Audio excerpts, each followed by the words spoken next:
তো hello everyone, welcome to this channel. তো finally অনেকে কলেজে অ্যাডমিশন নিয়েছো, আবার অনেকে আপগ্রেডেশন করেছো, তো অ্যাডমিশন হয়ে যাবে উইদিন 1 উইক।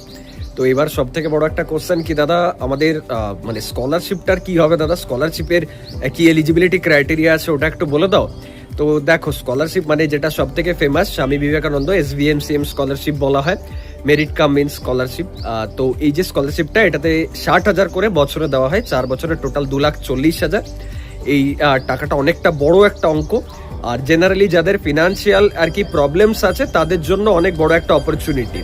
তো জেনারেলি কিভাবে এই স্কলারশিপটার জন্য অ্যাপ্লাই করবে, কি এলিজিবিলিটি থাকে, আমি একটু ডিটেলসে বলে দিচ্ছি। দেখো, এখানে এলিজিবিলিটি হচ্ছে এটাই যে ইয়ারলি তোমার যে ফ্যামিলি ইনকাম সেটা যেন 2.5 লাখ থেকে কম হয়, আর লাস্ট যে কোয়ালিফাইং এক্সাম সেটা যেন 60% বা তার বেশি হয়।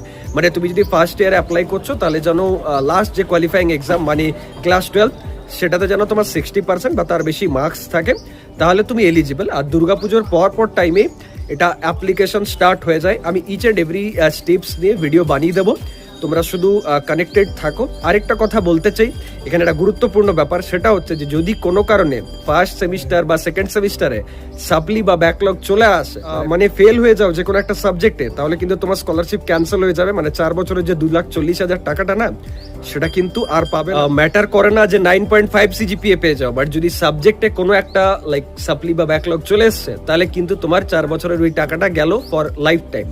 সো ওটা একটু সিনসিয়ারলি এখন থেকে পড়া শুরু করো, নাহলে কিন্তু পরে গিয়ে ফাঁসবে এবং কাঁদতে হবে। থ্যাংকস এভরিওয়ান, দেখা হচ্ছে নেক্সট ভিডিওতে। ফার্স্ট ইয়ারের যা পড়াশোনা অলমোস্ট সব লঞ্চ অ্যাপের ভেতরে, তাড়াতাড়ি গিয়ে কোর্সে এনরোল করো।